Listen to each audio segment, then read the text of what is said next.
Hola, bienvenidos y bienvenidas a una nueva edición de este ciclo de entrevistas Humanidad hacia dónde vamos bajo el contexto de Congreso Futuro 2026. Hoy día me acompaña un biólogo marino, PhD en biología, profesor titular de la Universidad Católica del Norte y director del SMOI, Carlos Geimer García. Profesor, bienvenido. Muchas gracias, bienvenido. Muchas gracias por la invitación a esta entrevista, Jaco. Profesor, comencemos con una pregunta que a mí me gusta hacerle a las personas de las ciencias del mar. ¿Por qué hablar de océano en Congreso Futuro? Porque este es un congreso, ¿cierto?, donde la ciencia es fundamental, pero esta mirada de futuro, el futuro de la humanidad, no existe sin océano. Fundamentalmente diría que es por eso. Digamos, todo lo que nosotros estamos acostumbrados a vivir en la Tierra, nuestro estilo de vida, depende del océano. Depende del punto de vista del oxígeno que respiramos, del agua que bebemos, del clima que estamos enfrentando día a día, ¿cierto? Todo está determinado y regulado por el océano. Por lo tanto, si hablamos de futuro, necesariamente tenemos que hablar del océano, porque es nuestro futuro también. Y sobre eso, profe, ¿qué tan cierto es que el océano es clave para la mitigación de la crisis climática? Porque, primero que todo, el océano, ¿cierto?, es el principal captador de CO2 atmosférico, por lo tanto, de los principal gas de efecto invernadero, ¿cierto? Y que es uno de los grandes responsables de la crisis actual que tenemos desde el punto de vista del cambio climático. Eso es lo primero. Pero segundo, ¿cierto?, porque en el océano es donde se genera también la mayor productividad de oxígeno a nivel planetario también. Y eso no es un tema que está asociado a muchos fotosintetizadores, pero fundamentalmente a la productividad primaria y el fitoplancton que está en los océanos. Así que cuando hablamos de cambio climático, el océano es fundamental. Y en el océano, fundamentalmente, además, ¿cierto?, podemos mitigar de alguna manera. Cuando digo mitigar, porque el océano lo que está haciendo es ayudar a reducir los impactos que serían mucho más acelerados sin la existencia del océano, claramente. Perfecto. Y desde ese punto de vista, el océano, hablamos siempre de el océano, los océanos. ¿Usted qué piensa al respecto de la premisa los océanos, el océano? Tenemos una disyuntiva entre varios colegas, ¿verdad? Mira, al final esto, a ver, es como el tema de las barreras geográficas, ¿cierto?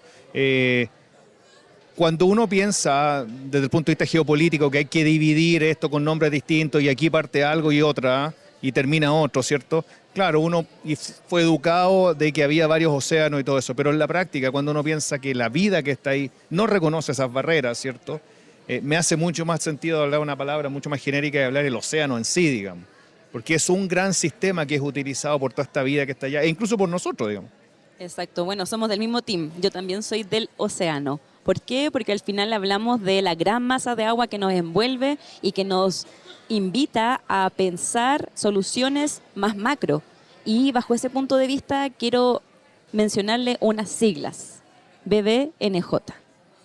¿Qué me puede decir al respecto? BBNJ, la sigla es para la biodiversidad más allá de la jurisdicción nacional. Por lo tanto, estamos hablando toda la vida que está más allá de las 200 millas que es reconocida actualmente por la legislación internacional como la zona jurisdiccional de cada país, ¿ya? La zona económica exclusiva, en el caso de Chile, hay algunos países que no han firmado la CONVEMAR, ¿cierto? Y por lo tanto se habla de zona jurisdiccional. Pero cuando hablamos de esta zona, estamos hablando en proporción es sobre un 40%, es casi un 50% de la superficie total del planeta. O sea, cuando estamos hablando de eso, estamos hablando de que todo lo que ocurre ahí, fundamentalmente, va a determinar el futuro de la humanidad, desde todo punto de vista, desde el punto de vista de cómo este océano es capaz de, entre otras cosas, regular el clima y proveernos con todos los servicios que nos provee, ¿cierto? Pero además, todos los recursos que están ahí, ¿cierto?, desde todo punto de vista, desde el punto de vista de los recursos genéticos, pesqueros, etcétera, etcétera, ¿cierto?, son fundamentales, porque lo que ha ocurrido, ¿cierto?, es que los países han estado sobreexplotando sus zonas jurisdiccionales y por lo tanto muchas de esas tienen serios problemas, ¿cierto? Y la mirada está poniéndose cada vez más en esto que está más afuera, donde obviamente es más difícil llegar, es más caro, necesitas mucha tecnología, ¿cierto? Pero definitivamente el futuro de la humanidad está en BBNJ. Y este es un acuerdo que no salió un día para otro. O sea, hoy día encontramos, ¿cierto?, desde en periódico digital, en revistas, en sitios web, redes sociales, que estamos hablando de BBNJ, pero en realidad no es que haya salido de un día para otro, son casi 20 años de conversaciones. Bueno, en este caso específicamente estamos hablando del acuerdo de BBNJ, también le llaman tratado, es un acuerdo, también en algunas partes se ha llamado como tratado de alta mar, ¿cierto? Pero técnicamente no sería tan correcto hablar de eso. Es un acuerdo que se ha negociado por 20 años efectivamente y que finalmente el año 2023 se firma por más de 140 países, ¿cierto? Y se toma la decisión de que con 60 países que lo ratifiquen, ¿cierto?, este tratado entra en vigor. En la actualidad tenemos 81 países que han ratificado ese tratado. Chile fue el segundo después de Palau. Y la buena noticia es que con esto el tratado entra en vigor el día de mañana, así que estamos a puertas de un día histórico, ¿cierto?, para la humanidad, porque este tratado por primera vez va a regular finalmente los distintos usos y cómo se administra el océano en la mitad del planeta Tierra. Eso es lo que estamos jugándonos a partir del día de mañana. 17 de enero del 2026 entra en vigor el acuerdo BBNJ, para lo cual Chile también está tomando un rol principal. Y es porque estamos siendo candidatos para tener la secretaría del acuerdo. Cuénteme un poquito sobre eso. Lo que tenemos oficialmente en la actualidad son dos candidatos a asumir la secretaría. Uno es Bruselas en Bélgica y el otro es Valparaíso en Chile. Chile corre lo que muestra un poco la situación mundial y las conversaciones con los países, es que Chile corre con ventaja respecto a la secretaría. Esto es algo fundamental porque sería la primera vez que un organismo de Naciones Unidas, ¿cierto?, de representación global tendría una secretaría primero en un país en vías de desarrollo y sobre todo en el sur global, porque en general todo esto está concentrado en el hemisferio norte, ¿cierto? Claro. Así que es tremendamente relevante desde el punto de vista geopolítico también para Latinoamérica, pero para todos los países en vías de desarrollo que normalmente miran hacia el norte global como algo muy distante donde se toman las grandes decisiones. Y si esto es para tomar las decisiones sobre los usos sobre la mitad del planeta, me parece que es tremendamente relevante, es una oportunidad gigantesca, no solo para Valparaíso, porque no te olvides que este es un proyecto país, no es un proyecto de una sola región. Por lo tanto, yo no estoy en la región de Valparaíso, nosotros estamos en la región de Coquimbo, en la Universidad Católica del Norte, pero asimismo, ¿cierto?, lo que hemos hecho es cuadrarnos con esta agenda nacional para avanzar y que la Secretaría efectivamente pueda estar instalada en Valparaíso, y eso va a contar con el apoyo, no nos cabe la menor duda, así lo han explicitado las distintas regiones de todas las regiones del país. Y dentro de la decisión de que fuera Valparaíso, una de las razones son las áreas marinas protegidas que tiene, que son principalmente oceánicas. Usted sabe de eso porque ha trabajado en aquello. ¿Me puede contar un poquito? Bueno, en área marina protegida en BBNJ, me dice. Claro. Sí. A ver, el acuerdo BBNJ tiene 4 pilares. Uno es recursos genéticos marinos y el reparto equitativo, ¿cierto?, de los beneficios. 2, evaluaciones de impacto ambiental. 3 es transferencia de tecnología. Y 4 es creación de, finalmente, de áreas marinas protegidas en el alta mar. Un aspecto que es fundamental, porque la única manera que podamos llegar, ¿cierto?, al famoso objetivo de protección del 30% del océano para el 2030 es creando áreas marinas protegidas en alta mar. Si no, no vamos a llegar. Eso queda clarísimo por un tema simplemente de la superficie. Eso es lo primero. Lo segundo es que desde la comunidad científica se han identificado a nivel global varias áreas, 7 u 8, hay algunas más, ¿cierto?, pero hay 7 u 8 que están como prioritarias, ¿cierto?, o serían las pioneras en el sentido de ser las primeras áreas que se propongan para crear en alta mar. áreas que están lideradas por muchos países, ¿cierto? Muchos de esos desarrollados con gran cantidad de recursos, otros no tanto. Pero lo que es tremendamente interesante es que hay un consenso también de que el área que encabeza o que lidera las prioridades es el área que está impulsando Chile, que es un área marina protegida en las cordilleras submarinas de Nazca y Sala y Gómez. O sea, tenemos que pensar, estas cordilleras parten fuera, o sea, frente a las costas de Perú, ¿cierto? Y llegan hasta Rapa Nui. Aproximadamente 4.000 kilómetros de largo, más de 110 montes submarinos y un lugar que es un verdadero oasis. Pero no solamente es importante por la biodiversidad que ahí está, nos encontramos, por ejemplo, con los mayores niveles de endemismo del planeta para ecosistemas marinos, pero también por la importancia que tiene, por ejemplo, para la pesca. Esa es zona fundamental de crianza y reproducción, por ejemplo, de jurel, que es la principal pesquería del Pacífico Sur. Y por lo tanto, lo que se está pescando en la zona cerca a la costa, ¿cierto?, depende de lo que se está reproduciendo o criando en esas cordilleras. Pero además de eso tiene otra importancia fundamental esa zona, que es la importancia cultural, ¿ya? E histórica. Esa zona no solamente ha sido importante desde el punto de vista del transporte y la antigua actividad ballenera en esa zona, sino que antes de la llegada de los europeos, ¿cierto?, era la vía de conexión entre los pueblos de Polinesia y los pueblos sudamericanos.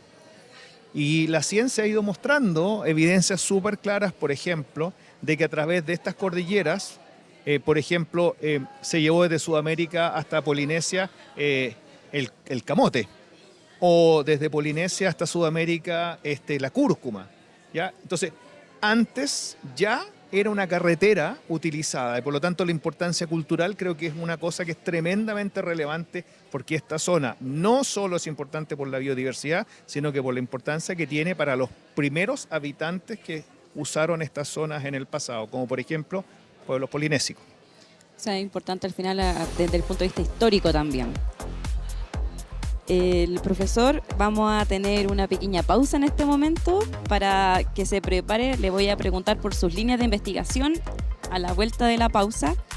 Nos vamos un ratito y volvemos enseguida con el profesor Carlos Geimer y conversando más sobre temas oceánicos.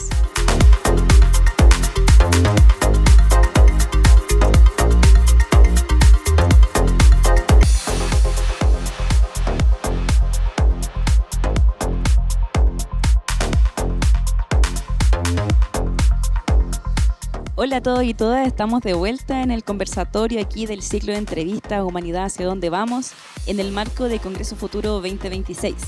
Estoy con el doctor Carlos Geimer y estábamos conversando sobre el acuerdo BBNJ y la importancia que tiene para nuestro país y para la humanidad en general el que este tratado empiece a entrar en vigencia este sábado 17 de enero del 2026. Profe, yo le había anunciado de que le iba a empezar a preguntar ahora sobre su línea de investigación, pero vamos a estar bordeando BBNJ porque creo que es súper importante que sigamos relevándolo. Cuénteme, usted es un especialista en estudios por las islas oceánicas.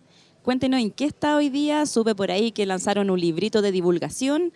Quiero saber un poquito más de eso para que la gente que nos está viendo también pueda conocer un poquito más. Sí, bueno, una de las cosas que para nosotros es tremendamente importante es que toda la ciencia que hacemos la hagamos llegar a la comunidad en general, a los distintos públicos. Por lo tanto, tenemos ahí una unidad de divulgación y un encargado de divulgación que hace realmente maravillas, escribiendo libros, desarrollando podcasts, libros inclusivos, cuentos, etcétera, que han sido súper interesantes y ha sido una manera clave para que esta información llegue a los distintos sectores de la comunidad, no solo a la gente de la isla oceánica, sino que en el continente también. Y sí, efectivamente, hace poco lanzamos un libro que se llama Habitantes de las Profundidades, que muestra un poco, de una manera bastante sencilla, las investigaciones en zonas profundas, por ejemplo, las cordilleras de Nazca y Sala y Gómez que se han estado haciendo, las nuevas especies que han estado apareciendo, por qué son importantes, por qué es importante la conservación de esta zona. Todas esas cosas han sido parte de lo que nosotros hemos ido mostrando a través de este libro que lo lanzamos hace poco en el ex Congreso Nacional con el vicepresidente del Senado y la presencia de varios senadores que nos estuvieron apoyando y Oceana que también ha sido clave en la producción de este producto, digamos. Ahora, respecto a las investigaciones en las que hemos estado metidos últimamente, ¿cierto? La verdad es que en las islas oceánicas y en los montes submarinos la investigación va mucho más allá que la exploración y el descubrimiento de nuevas especies. Esa es una parte muy importante que hemos estado haciendo, ¿cierto?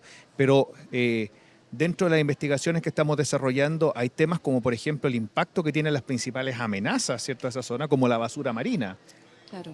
por ejemplo. O temas como el impacto que puede tener las pesquerías, o temas como el impacto que tiene el cambio climático en los ecosistemas marinos oceánicos. Hace muy poco terminamos un estudio que lo enfocamos a 3 grandes áreas, financiado por la Fundación Packard, de hecho, a pesca, a turismo y a patrimonio arqueológico, patrimonio cultural, digamos. Y es tremendamente interesante porque hemos podido de alguna manera evaluar el impacto del cambio climático para los próximos años en estas 3 áreas y es gigantesco. Y como la isla no se puede mover de donde está, ¿cierto? Claro. No queda otra que trabajar en medidas de adaptación. Parte de ese trabajo fue justamente desde que los 3 sectores que estoy hablando, pesca, turismo y patrimonio cultural, propusieran medidas de adaptación para el plan de acción de cambio climático que está desarrollando Rapa Nui, ¿cierto?, a través de la municipalidad. Entonces, eso es tremendamente interesante porque permitió poner ahí, frente a todo, ¿cierto?, cuáles son las estrategias con las que ellos van a adaptarse. Te pongo un ejemplo. No solo el aumento de la temperatura, que es lo que uno escucha siempre, sino que el aumento de las marejadas, el aumento del nivel del mar, que se viene dramático para esa zona, ¿cierto?, significa que hay cada vez menos días de puerto abierto, menos actividad turística, menos actividad de pesca, destrucción de la infraestructura costera y muchas otras cosas que están ocurriendo, que significa que los distintos actores que trabajan en estas áreas, ¿cierto?, tienen que buscar alternativas. Embarcar por otras partes, mejorar la infraestructura de los puertos, etcétera, etcétera, etcétera. Inversión mucho de dinero probablemente. Mucha inversión, mucha inversión. Entonces, esto es algo súper importante. Y otra cosa que vimos ahí que me parece interesante relevar también es que generamos también un producto para una guía, ¿cierto?, para que este tema sea trabajado y sea integrado formalmente en los currículum de los 4 colegios que hay en Rapa Nui. Buenísimo. Y eso con educadores, ¿cierto? Y con una educadora que lidera todos los temas que tienen que ver con la lengua Rapa Nui, porque esto está escrito en Rapa Nui también, que apoyó todo este proceso, ¿cierto?, para que esto además tuviese toda la pertinencia cultural en la aplicación de este producto a las comunidades. Siempre cuando hablamos de océano, profesor, nos llega la idea y reafirmando el trabajo con las comunidades. Creo que es súper importante relevarlo siempre porque desde el mundo de la ciencia existen respuestas a varias preguntas, pero también las comunidades, que son quienes habitan siempre los lugares, son quienes tienen también otro tipo de respuestas. ¿Cómo ha sido poder trabajar con las comunidades, vincularse con ellas, llegar a consenso en las conversaciones? Mira, ha sido fundamental y nosotros desde SMOI creemos que es la única forma de trabajar, digamos. Nosotros podemos llevar o podemos desarrollar conocimiento científico, pero el conocimiento local o el conocimiento ecológico tradicional, ¿cierto?, que tienen las comunidades es algo que nosotros como científicos no tenemos. Claro. Y la verdad es que en la actualidad lo que hay que buscar, ¿cierto?, es un buen cruce entre lo que nosotros hacemos como científicos y el conocimiento ecológico tradicional, fundamentalmente para responder muchas de las preguntas. Y como parte de esta estrategia del Centro SMOI, una de las cosas que nosotros hacemos, ¿cierto?, es que la relación con las comunidades va desde el inicio, desde el planteamiento de las preguntas. O sea, muchas de las preguntas surgen por parte de la comunidad que dice, oye, ¿por qué es esto? ¿Por qué esto otro? Quiero saber por qué en esta época pasa esto y no esta otra. Entonces, hay una integración desde el inicio y las comunidades también son partícipes del desarrollo de la investigación, de la divulgación de los resultados y mucho incluso de la publicación de los resultados. Muchos miembros de la comunidad local no solamente participan, sino que además son coautores de las publicaciones científicas. Entonces, todo el proceso de generación de conocimiento hay una participación permanente de las comunidades. Y eso lo hemos hecho, por ejemplo, en las Islas Oceánicas, fuerte con la comunidad de Rapa Nui, por supuesto, pero también con la de Juan Fernández. Entonces, eso yo creo que ha sido muy, muy interesante, permite también generar confianza, ¿cierto? Y eso ha permitido que un trabajo que ya lleva mucho tiempo en los sistemas insulares oceánicos. Genial, a mí siempre me gusta decir, profe, de que el océano nos invita a trabajar colaborativamente.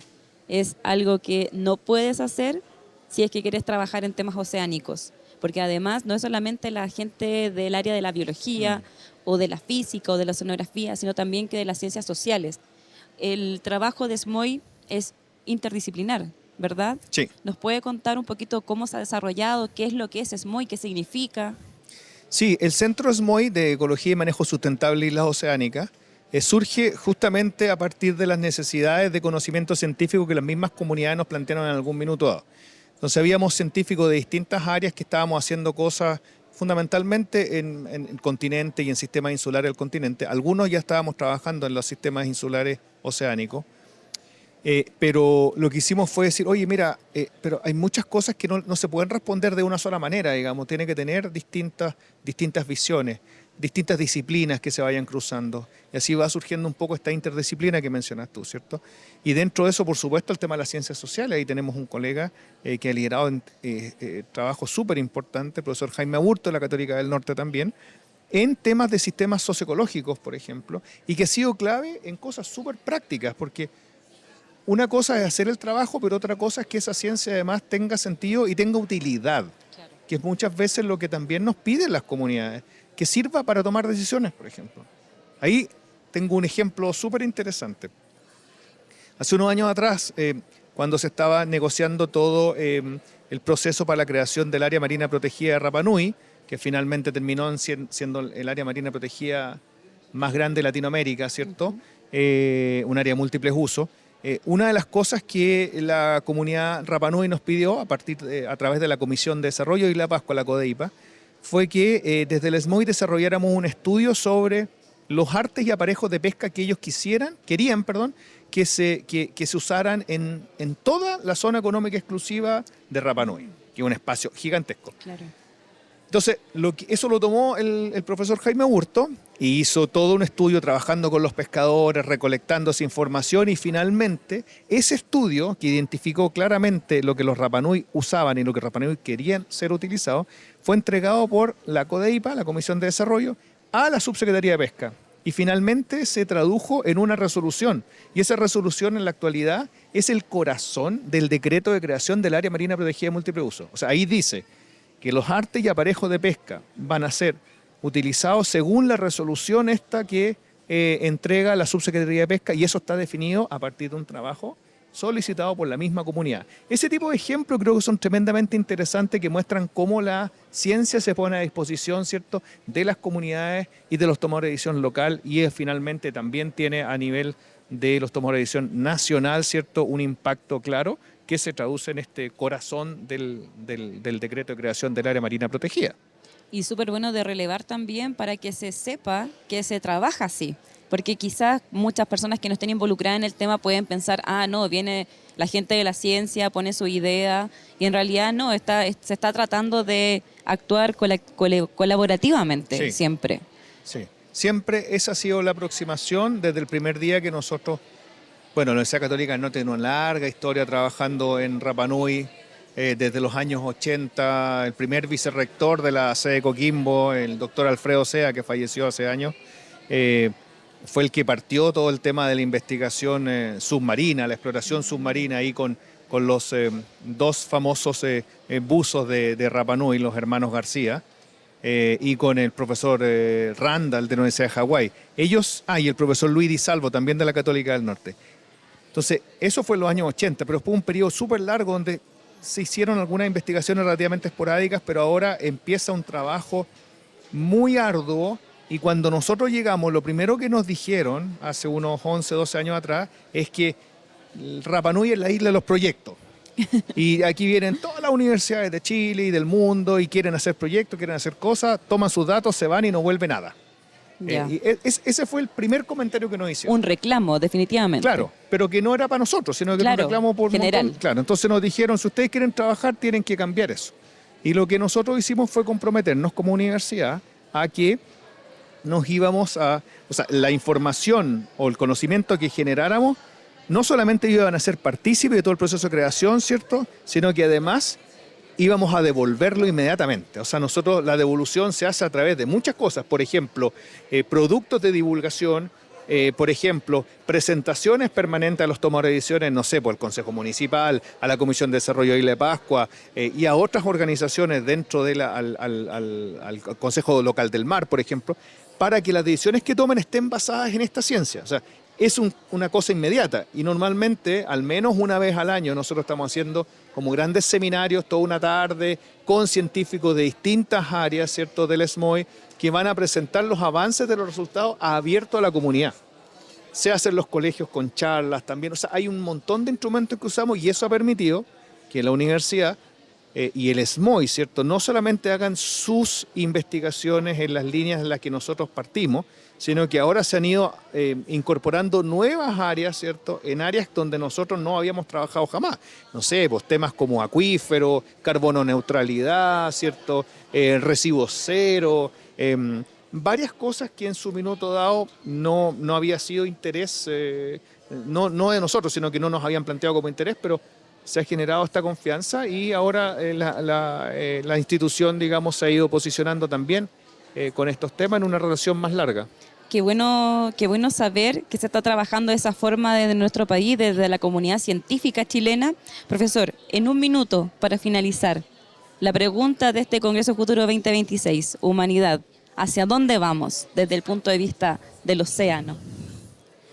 Mira, desde el punto de vista del océano creo que estamos avanzando de una manera loca, lo dije el otro día en la charla, aumenta la población, aumenta la demanda por recursos, estamos absolutamente sobregirados, las consecuencias son dramáticas, nos estamos yendo por el desfiladero en muchos sentidos y creo que lo que hay que hacer, ¿cierto?, es empezar a tomar iniciativas como lo que ha estado haciendo Chile, por ejemplo, con la creación de áreas marinas protegidas, pero también con todo esto que se viene ahora con el acuerdo de BNJ, para tratar de frenar un poco la crisis de pérdida, por ejemplo, la famosa triple crisis, ¿cierto? Claro. Pérdida de diversidad, contaminación y cambio climático, que tiene un efecto tremendo también en los océanos.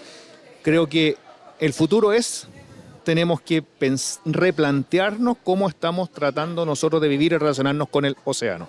Perfecto. Si no hacemos eso, el riesgo es que dejemos de ser o de vivir como estamos acostumbrados a vivir en la Tierra. Bueno, profesor, le doy las gracias y como hemos estado diciendo, el futuro de la humanidad está en el océano, hay que poner el foco allí. Me despido para encontrarnos en una próxima oportunidad en este ciclo de entrevistas Humanidad, ¿hacia dónde vamos?, en el marco de Congreso Futuro 2026. Muchas gracias.